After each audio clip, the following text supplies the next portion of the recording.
មិនទិលទូរថភ្លើងដែលក្រឡាប់ធ្លាយប្រេងចេញមកក្រៅមិនមែនជាប្រេងនាំចូលពីថៃទេ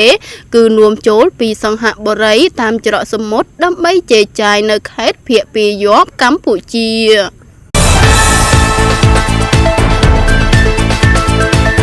ជុំវិញករណីស្រុកផ្លូវរថភ្លើងបណ្ដាលឲ្យទូរថភ្លើងចំនួន3ទូបានក្រឡាប់ធ្លាយប្រេងចេញមកក្រៅនៅចំណុច PK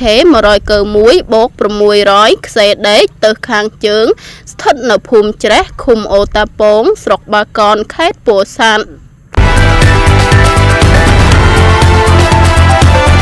អ្វីដែលបានកត់សម្គាល់នោះមានសាធារណជននិងបងប្អូនសារព័ត៌មានខ្លះបានចុះផ្សាយធ្វើអត្ថាធិប្បាយចោទសួរថាប្រេងដែលដឹកនោះមានប្រភពពីណានាំចូលតាមណារបស់ក្រុមហ៊ុនអ្វីអ្នកនាំពាក្យក្រសួងសាធារណការនិងដឹកជញ្ជូនបានបញ្ជាក់ថាខ្សែរថភ្លើងលេខ6535បានដឹកប្រេងចំនួន25ទូរបស់ក្រុមហ៊ុនសូគីមិចប្រភពនាំចូលពីប្រទេសសង្ហបុរីតាមកំពង់ផែស្វាយ័តក្រុងព្រះសីហនុដោយចេញដំណើរពីស្ថានីយ៍ភ្នំពេញស្ពោះទៅស្ថានីយ៍បឹងព្រីងខេត្តបាត់ដំបងដើម្បីចែកចាយនៅខេត្តពាយ័ព្យប្រទេសកម្ពុជាមិនមែនជាប្រេងនាំចូលពីប្រទេសថៃដោយការប៉ាន់ស្មាននិងការអត្ថាធិប្បាយដោយគ្មានប្រភពព័ត៌មាននិងការផ្ទៀងផ្ទាត់ត្រឹមត្រូវនោះឡើយ